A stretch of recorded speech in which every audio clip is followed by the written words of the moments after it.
So you get it that from the progressive revolution around the turn of the 20th century, which in large part came about as a consequence of the great crash of 1896, which led to the election of McKinley and Teddy Roosevelt as the vice president. McKinley was assassinated in 1901, shortly after he was inaugurated. And Teddy Roosevelt, did I say Kennedy? Teddy Roosevelt became president, Theodore Roosevelt, who was an unabashed progressive Republican. And he set about breaking up big oil. He took the Standard Oil Company, broke it into 29 pieces, went after the sugar cartels. They called them trusts back then.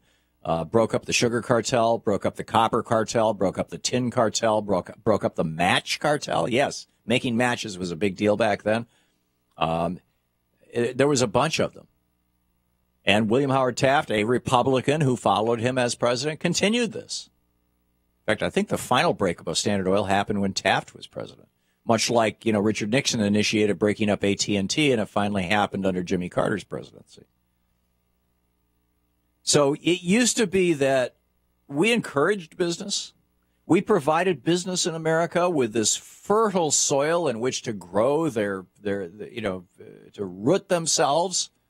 Things like an educated populace in the 19aughts, in the 19-teens, in the 1920s. I'm not sure the exact year. I think it was over a period of several decades, actually, because it varied from state to state.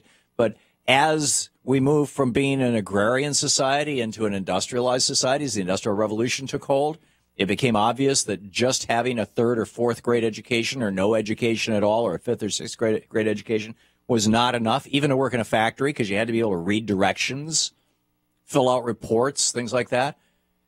So we started providing free education all the way up to 12th grade. And California and a bunch of other localities, City College in New York, others, said we're going to provide free education all the way up to college. Abraham Lincoln came up with the land grant thing so people could have free college education. Ronald Reagan, of course, undid all that, first in the state of California, then at the federal level. But, we provided this basis, this soil for companies to grow in, a free, an educated populace, workforce, public roads so they can get to work, public roads so you can get your products out, the rail systems, air systems, the internet invented by government funding, by basic research from government funding. We provide all this infrastructure to business. And all we say in return is, please let us make the rules, because it's about we the people. It's not about you the business. You have a privilege to do business. You don't necessarily have a right. You have the privilege to do business in this country. And if you're going to do business, you have to do it within certain rules, certain boundaries. And one of those boundaries used to be, don't buy the politicians who make the rules. Right. Until 1976 in Buckley versus Vallejo, the Supreme Court said,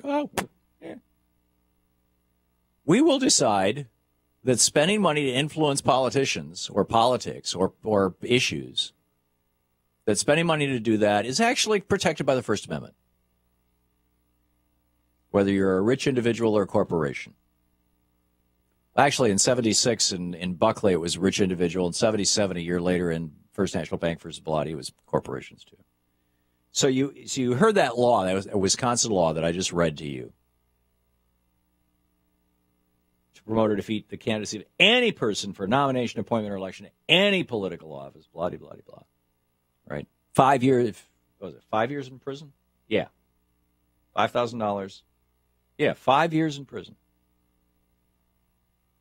And then take a look at this. Now, here's where we're at now.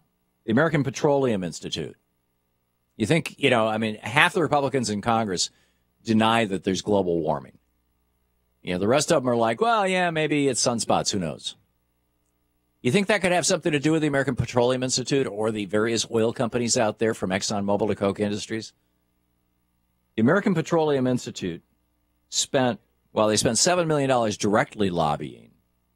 They spent $85 million on PR, which is lobbying you and me and members of Congress. You should see the ads that run on TV here in Washington, D.C., the issue ads. Why? I mean, you see them on MSNBC, you see them on Fox, and you see them on CNN, principally. Why? Because members of Congress watch the news, too. So they're lobbying the members of Congress. I mean, I'm watching ads all the time here in D.C. I mean, I'm talking about ads for like, fighter jet manufacturers.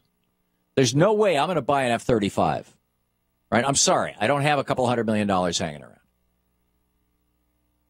But Congress does.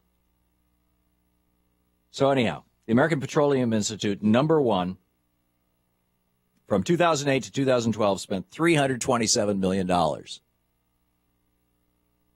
little more than a half a century ago, they'd find their asses in jail for that. This is the essence of, in 1971, when Lewis Powell wrote the famous Powell memo to his friend Eugene Sindor, the head of the American Chamber of Commerce, U.S. Chamber of Commerce. At that point in time, the U.S. Chamber of Commerce was not a political agency. They did not lobby. They did not support political candidates. And Lewis Powell, who 3 months later Richard Nixon put on the Supreme Court, said, you got to start doing this stuff. Ta-da! Lewis Powell wrote the leading the opinion in Buckley versus Vallejo. Second, number two, business associations, led by the U.S. Chamber of Commerce. Second largest industry, $214 million from 2008 to 2012. This by Aaron Quinn and Chris Young from the Center for Public Integrity. Third, finance, insurance, and real estate. They paid PR agencies $184.5 million. Fourth, food and beverage industry. They paid $104 million from 2008 to 2012. And rounding out the top five industries, they note, was telecommunications and electronics, led by the CTIA, the Wireless Association, which represents companies like AT&T, Verizon, etc., and the Software Alliance. Welcome to oligarchy.